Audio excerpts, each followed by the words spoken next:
Hello dear student, बहुत बहुत स्वागत है आप सभी का आपके अपने यूट्यूब चैनल पर जिसका नाम है distance scholar. So dear student, मैं हाजिर हूँ आप सभी के लिए NIS वाले बच्चों के लिए, क्लास 10th वाले बच्चों के लिए, उनके होम साइंस के चैप्टर 4 का सॉल्यूशन।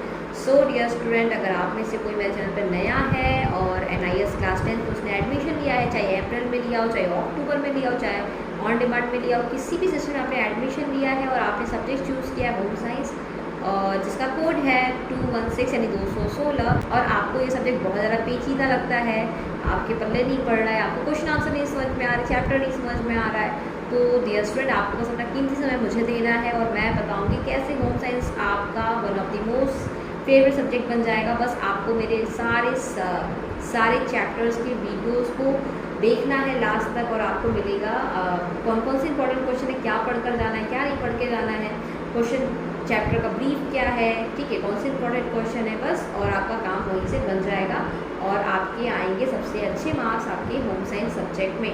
सो डियर स्टूडेंट, आज मैं लेकर आई हूँ चैप्टर 4 का सॉल्यूशन। और अगर आप में से कोई नया है, नहीं जानता चैप्टर 1, 2, 3 को बिल्कुल भी अच्छे से, तो मैं अपने डिस्क्रिप्शन में उसका लिंक दे दूँगी, अपने आई बटन में पूरा का पूरा प्लेलिस्ट दे दूँगी जिसमें से आपको मिलेगा अपने सारे चैप्टर के इंपॉर्टेंट क्वेश्चन आंसर। और डियर स्टूडेंट, अगर आप चाहते हो कि ये वीडियो आप तक पहुँचे PDF के फॉर्म में, पूरे चैप्टर का PDF चाहिए आपको या फिर किसी सब्जेक्ट का PDF चाहिए, तो आपको जस्ट हमें मैसेज करना है, व्हाट्सएप करना है और हमारी टीम आपसे बेहद ही कम दाम पर आपको ये PDF उपलब्ध कराने की पूरी कोशिश करेगी। और डियर स्टूडेंट, अगर आप में से कोई नहीं चाहता है, आपको कोई फ्री ऑफ कॉस्ट वीडियो चाहिए, तो आओ मेरे चैनल पर आके इसको फ्री ऑफ कॉस्ट में पढ़कर जाओ। तो बस बने रहिए मेरे चैनल पर अंत तक, किसी पार्ट को स्किप मत करिएगा, वीडियो अच्छी लगती है तो लाइक करिएगा, चैनल को सब्सक्राइब करना मत भूलिएगा। तो स्टार्ट करते हैं आज के अपने इस वीडियो को। तो डियर स्टूडेंट, पहला क्वेश्चन आपको दिख रहा है, तो डियर स्टूडेंट ये है चैप्टर 4 जिसका नाम है मेथड ऑफ कुकिंग फूड। तो खाना बनाने के कौन कौन से तरीके हैं या फिर कौन कौन तरीके हैं उनके बारे में हम यहाँ पे पढ़ेंगे।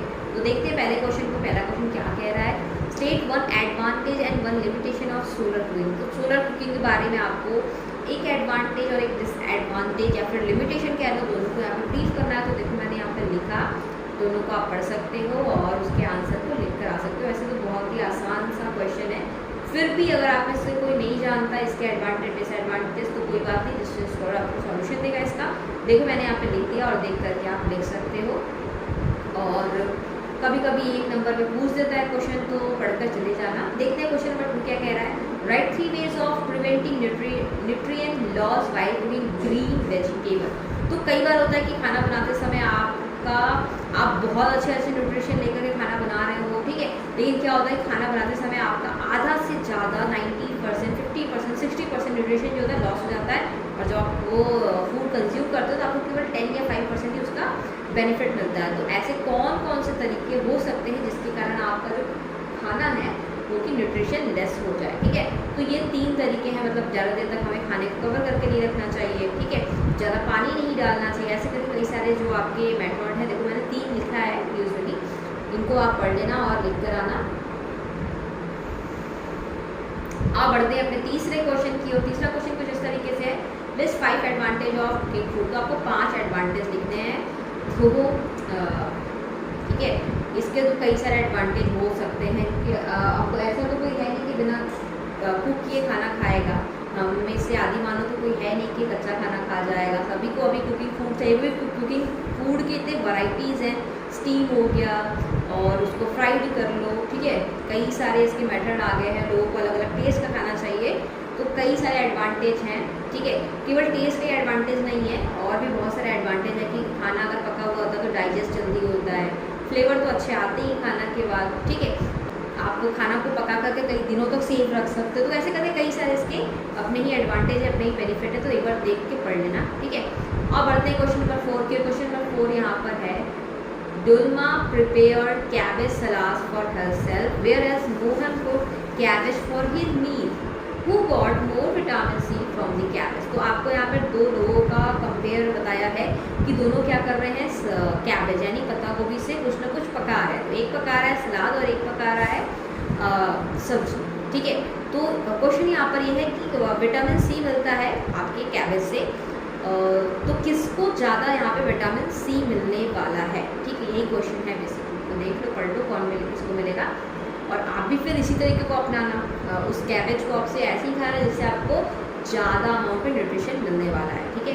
आज जो क्वेश्चन नंबर 5 को पढ़ते हैं। क्वेश्चन नंबर 5 यहाँ पर है, Saraswati is cooking spinach in her kitchen, she chopped the spinach finally, wash it thoroughly and swallowed, fried it in open pan. Do you think she could read the right way? Give reason for her answer. तो अभी क्या है, सरस्वती नाम की बंदी है, वो क्या कर रही है कि खाना बना रही है किचन में, अपने स्पिनच बना रही है, बेसिकली साग है वो बना रही है।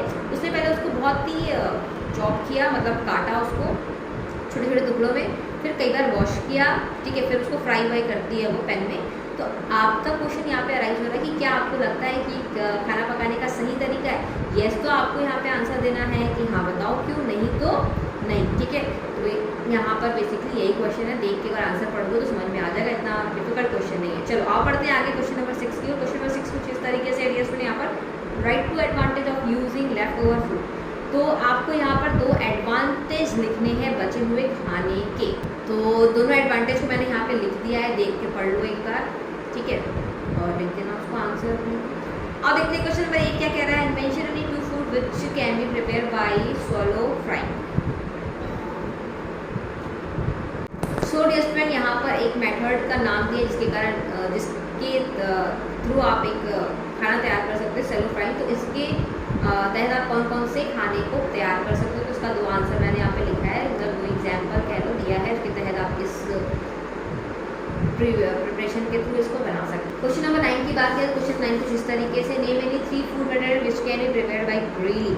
तो ग्रिलिंग के मेथड के थ्रू आप कौन कौन तरीके से फूड मटेरियल प्रिपेयर कर सकते हो। तो कई सारे यहाँ पे मैंने नाम लिखे हैं जिसको आप ग्राइंड करके बना सकते हो और अपने टेस्टी मील को एंजॉय कर सकते हो। अब बात करते हैं क्वेश्चन नंबर 10 की। तो क्वेश्चन नंबर 10 कुछ इस तरीके से, write two differences between boiling and sweating method of cooking. तो देखो बॉइलिंग एंड स्वीटिंग का मैंने 2 डिफरेंस बताया है यहाँ पर, दोनों के 2 डिफरेंस बताए हैं, तो देख के लिख सकते हो, ठीक है, बता सकते हो। अब बढ़ते हैं क्वेश्चन नंबर 11 की ओर। वापस से डिफरेंस वाला आंसर है, अब यहाँ पर है कि आपको किसके भी डिफरेंस बताना है, shallow frying and deep frying, ठीक है। तो इन दोनों के डिफरेंस आपको बताने हैं। तो मैंने यहाँ पे 3 डिफरेंस दिए हैं, ऐसे करके मैंने यहाँ पे आंसर दिया, एक बार पढ़ लोगे आसान हो जाएगा आपके लिए ये पूरा का पूरा क्वेश्चन, और आप लिख कर आना। अब बात करते हैं क्वेश्चन नंबर 12 की, including germinated food products like sprouts in our diet has many health benefit. Explain any 3 benefit of using fermented food. ठीक है, तो अभी क्या है कि germinated food, तो ये कैसे हमारे हेल्थ के लिए बेनिफिशियल हो सकता है, क्या क्या बेनिफिट है इसके। इस तरीके खाने से आपको सभी को पता है कि हम क्या करते हैं, चना को या फिर आप कह सकते हो मूंग को क्या करते हैं, रात में पानी भिगो के रखते हैं और फिर सुबह उठ खाते हैं। कई बार इसको हम कई दिनों तक रखते हैं, तो ये क्या होता है, जर्मिनेटेड हो जाता है। तो ये क्यों हेल्दी होता है, इसमें क्या चीज़ें हमें मिल जाती है खाने में, ठीक है। तो यही सारे आंसर आपको यहाँ पे लिखने हैं, देख के लिख सकते हो, ये इसका पूरा आंसर है। अब क्वेश्चन नंबर 13 की बात कीजिए, वापस एक डिफरेंस वाला क्वेश्चन आ रहा है।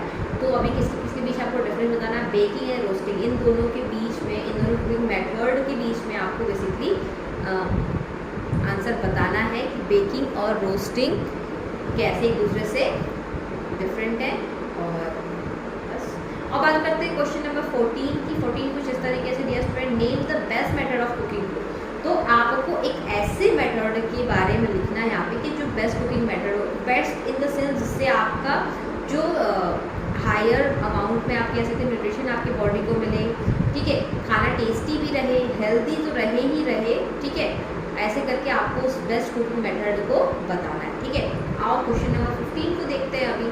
क्वेश्चन नंबर 15 यहाँ पे कुछ इस तरीके से, what precautions should be taking during cooking of green vegetable. तो हरी साग सब्जियाँ जो होती है उनको बनाते समय, ठीक है, उनको पकाते समय हमें कौन कौन से प्रिकॉशन लेने चाहिए, ठीक है, कौन कौन से प्रिकॉशन को ध्यान में रखना चाहिए जिससे जो आपका ग्रीन वेजिटेबल का पूरा न्यूट्रिशन है वो आपकी बॉडी को मिले और वो खाना आपका सच में हेल्दी हो, ठीक है। तो ये आपका बेसिकली लिखना। और बात करते हैं क्वेश्चन नंबर 16 की। क्वेश्चन नंबर 16 यहाँ पे कुछ इस तरीके से, what are the various method of cooking. तो आपको भी मैंने बहुत सारे ऊपर नाम बताए कुकिंग के, तो उन सब में से आप कोई भी 5-6 नाम लिख सकते हो। अब बात करते हैं लॉन्ग क्वेश्चन की। तो लॉन्ग क्वेश्चन पहला यहाँ पर आपको दिख रहा है, what is boiling, while boiling what precaution should be take. तो अभी बॉईल करते समय खाना क्या क्या प्रिकॉशन हमें लेनी चाहिए, उससे पहले हमें बताना है कि बॉइलिंग क्या है। तो method of boiling and precaution in our mind while boiling our food. ठीक है, यही पूरा क्वेश्चन था, देख के लिख सकते हो, मैंने यहाँ पे लिख दिया ये सारे, स्क्रीनशॉट ले सकते हो, नोट्स बना सकते हो साथ में, पीडीएफ का ऑप्शन तो आप सभी को पता ही है। अब बढ़ते हैं क्वेश्चन नंबर 2 की ओर। क्वेश्चन नंबर 2 कुछ इस तरीके से, what are the 3 method of cooking food by dry heat using hot air, briefly explain any one of them. ठीक है, तो यहाँ पर है कि 3 मेथड आपको बताने हैं कुकिंग के, कैसे, dry heat using hot air. ठीक है, तो इस तरीके से आपको 3 मेथड बताने हैं। तो ये तीनों है यहाँ पर, और इन सब को आप थोड़ा थोड़ा एक्सप्लेन भी कर दोगे। तो ऊपर से मैंने सबके डेफिनेशन कह सकते हो, ब्रीफ कह सकते हो दिया हुआ, वहाँ से इसके आंसर को नीचे लिख सकते हो, दोनों के तीनों के बारे में 2-2 3-3 लाइनें, ठीक है, लिख सकते हो यहाँ पे। उसके बाद है question number 3, what is frying, mention some precaution while frying food. तो वापस है कि फ्राइंग क्या है, उसका प्रोसेस क्या है, और वही कि इसके प्रिकॉशन क्या है जब आप फूड फ्राई करते हो। ठीक है, तो डियर स्टूडेंट यही था इस चैप्टर का लास्ट क्वेश्चन। थोड़ा सा चैप्टर लेंदी है, बट ये है कि जब चैप्टर को 2-3 बार रिवाइज करोगे, पढ़ोगे, समझोगे, तो फिर ये चैप्टर उतना डिफिकल्ट नहीं होगा। उसके बाद भी कोई क्वेरी बचती है आपकी तो आप मुझे नीचे कमेंट कर सकते हो, व्हाट्सएप कर सकते हो, मैं हमेशा तैयार हूँ आपकी मदद के लिए। ठीक है, या फिर किसी अदर सब्जेक्ट में आपको प्रॉब्लम आ रही है तो भी मुझे आप नीचे बता सकते हो। मैं कोशिश करूँगी कि आपके लिए उसके भी नोट्स जल्द से जल्द तैयार करके आप तक पहुँचा दूँ। सो डियर स्टूडेंट, आज की वीडियो में इतना ही, जल्दी मिलते हैं अपनी अगली वीडियो तक। अपना ध्यान रखिएगा, लोगों की हेल्प करते रहिएगा। Thank you and thanks for watching.